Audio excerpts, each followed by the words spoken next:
Hey everybody.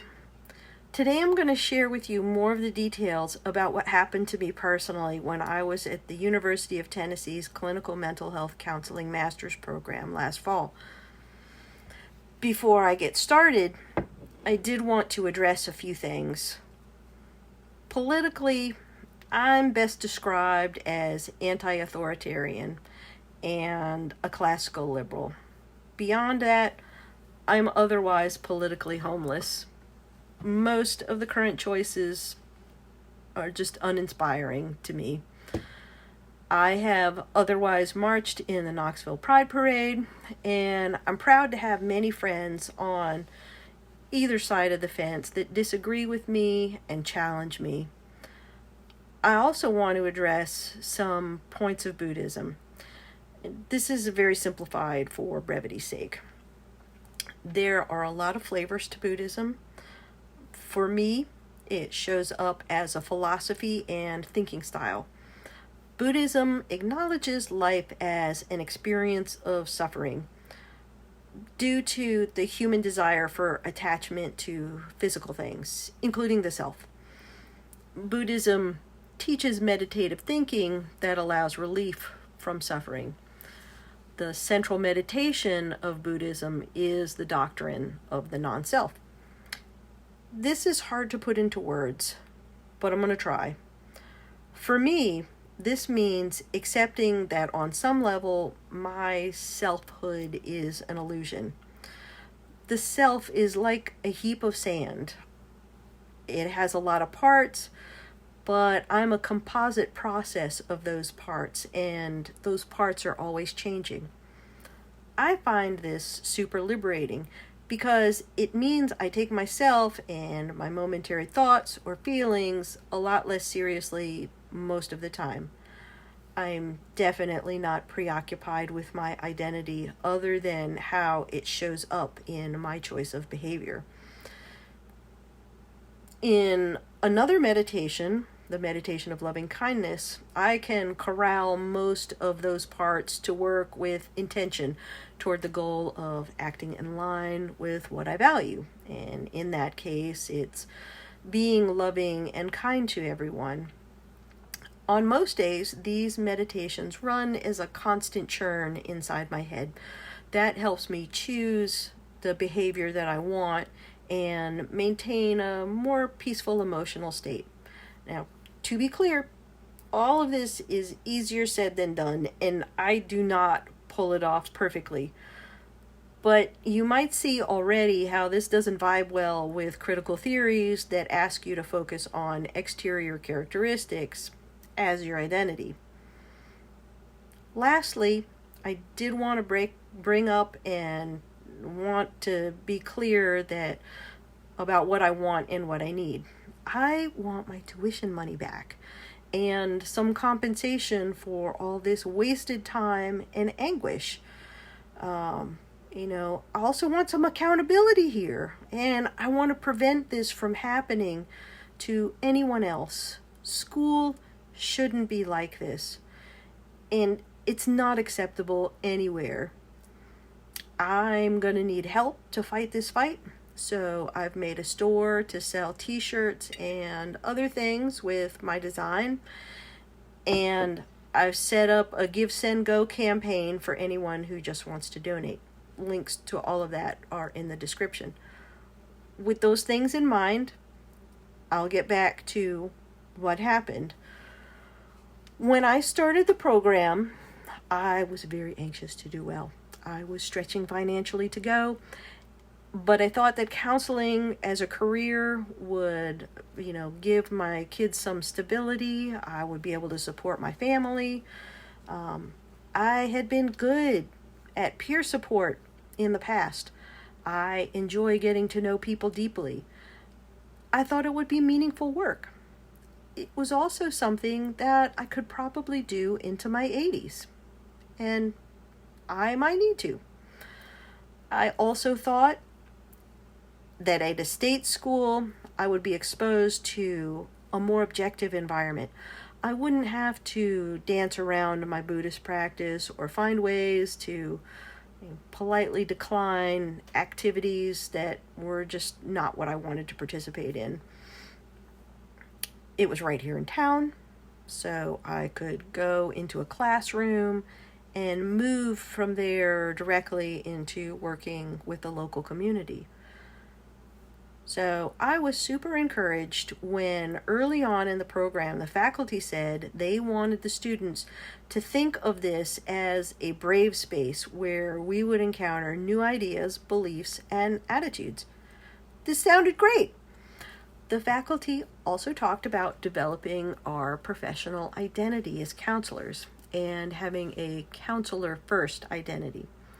I thought they meant that you should think of your clients before yourself. This sounded reasonable in the context of the counseling space. Advocacy was also introduced as a foundational part of counseling. I was a lot more iffy about this. It sounded like what they meant by advocacy was that they wanted everyone to take on a liberal mindset toward systemic problems. And this didn't seem right to me. You can ask me to advocate, but you can't tell me what vantage to advocate from or tell me what I should think. Also, politics is really divisive right now, and I have taken big steps back there. I wasn't super anxious to jump back in. But I thought therapy is personal. My politics shouldn't come into it, so I figured I could at least hear them out. On the first day of class, we were asked to make name cards with our names and our pronouns. The pronouns seemed a tad aggressive. I thought odds were good. At least one or two of my classmates was Christian and maybe didn't feel so settled about that issue. But I wasn't personally opposed. I thought if it made folks feel comfortable, it's fine. Though it might take a minute for me to get it right every time. We've got 50 years or so worth of practice doing pronouns a different way. It's just going to take a little bit of an adjustment. Within the first couple of weeks, we had a lecture on identity.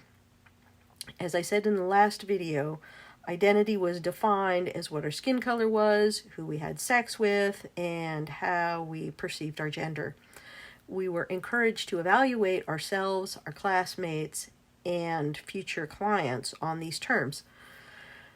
Privileged people somehow always had the advantage on marginalized people regardless of your actual life success, and this came down to your skin color, sexual orientation, and gender identity. A lot of this didn't sit well with me. After the lecture on identity, I told my professor this made me feel tribal, and I wasn't sure why we were focusing on these things. But I was there to learn, so I tried to engage with this, thinking maybe it's leading somewhere. UT had a great reputation.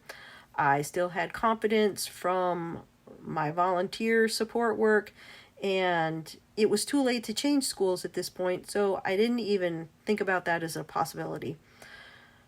It was right around this time, during a lecture on how to manage difficult emotions when you were with a challenging client, that I brought up in a secular way the Buddhist meditation of the non-self and the meditation of loving kindness as a way to manage those feelings and, stay your better self.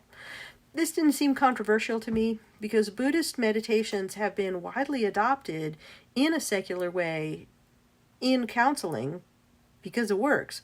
Both dialectical behavior theory and acceptance and commitment therapy draw largely on these Buddhist practices.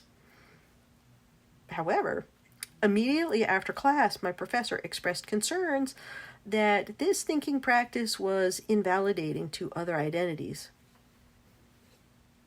I was thoroughly confused. This is entirely an internal practice.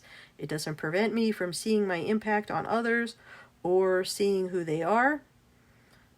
Then, later in another class, another professor expressed concerns that thinking this way didn't take into account marginalized identities. In the following days, another professor said that this way of thinking may have been acceptable in the past, but it was not inclusive enough now. I thought they had misunderstood. So I began to point out that this is Buddhism, and I brought up my connection to Buddhism more directly. In 2 instances, I directly told 2 of these professors that what I was talking about was Buddhism. I mean, they couldn't be suggesting that Buddhism was bad and incongruent with being a counselor, could they? I had also noticed several of the lecturers encouraging us to pursue perfection. Many of my classmates had expressed that they suffered from extreme anxiety, and I could even feel it building up in myself, even though it's really out of character for me. I spoke with my advisor about how it felt like even small failures were punished, and that made the risk-taking that's necessary to learn a new skill as complicated as counseling feel impossible. I even spoke up during one particularly appointed appeal to perfection on being culturally knowledgeable, pointing out that what they were asking for was not an achievable goal. Then, about midway through the semester, I was sent an email by my advisor that I needed to come to his office to discuss concerns that the faculty have about me and that I was in jeopardy of being placed on a support plan. I was confused and very scared. I worked very hard to stay out of trouble. My whole family was depending on me, and I couldn't think of anything that I had done wrong. I had been careful to avoid microaggressions as much as possible. I had reached out to several of my classmates when I could tell that they were suffering to be supportive.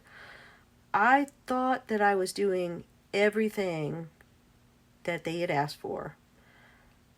When I went to the meeting, my advisor informed me that one of my professors believed my thinking was too concrete.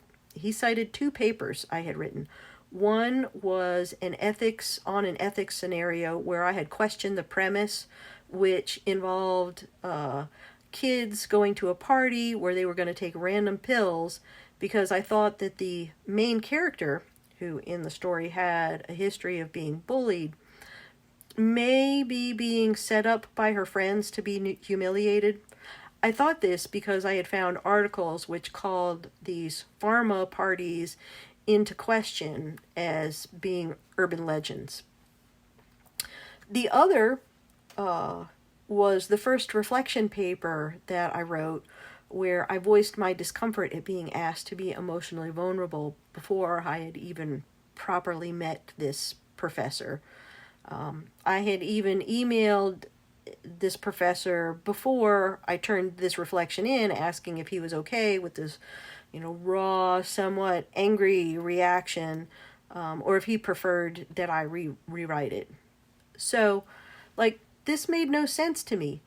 Neither of these things sounded like problems, and, what does it even mean to think too concretely? I was also told that someone on the faculty thought I was transphobic. My advisor said that if I can't fix these issues, I would need a support plan. At this point, I'm briefly relieved because I know I'm not transphobic. But I'm also very confused and scared. I didn't know who said that or why they thought that. While I had mistakenly misgendered another student who was just beginning their transition, I had apologized profusely for that.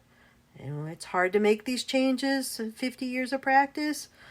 I Didn't know that student very well, but I wanted to be supportive, and I remembered that we weren't supposed to ask about someone else's experience, so I took responsibility, and it was resolved as far as I knew.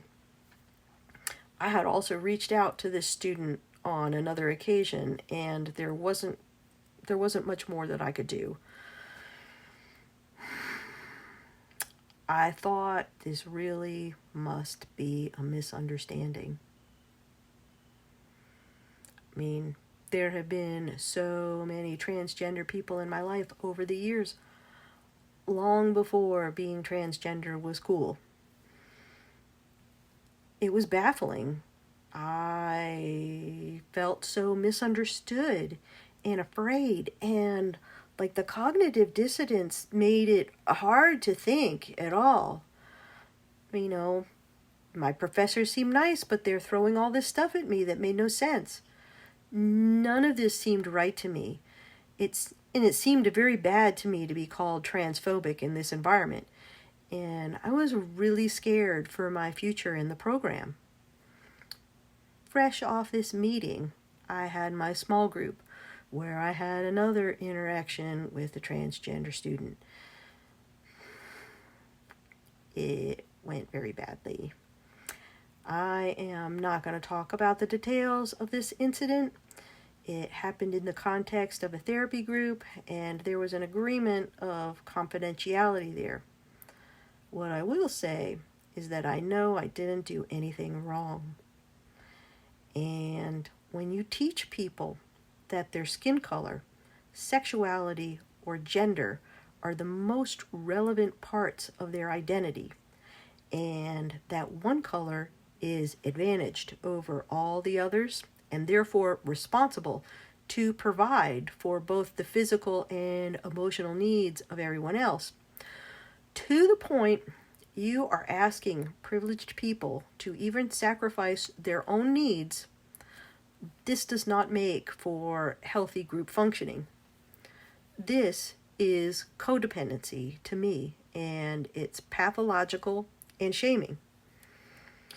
You add a mandate to pursue advocacy and instruction on looking for microaggressions, even in body language. This is a combustible mix.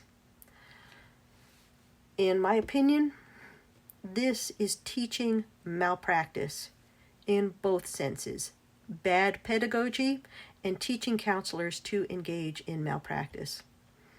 After this meeting, I feel like I am being held to an impossible standard. I feel misunderstood. I feel invisible. I am flabbergasted that this is happening in the context of a program that is supposed to teach people to relate to others with empathy and do therapy. Tomorrow, I'll share what happened next. Thanks for listening.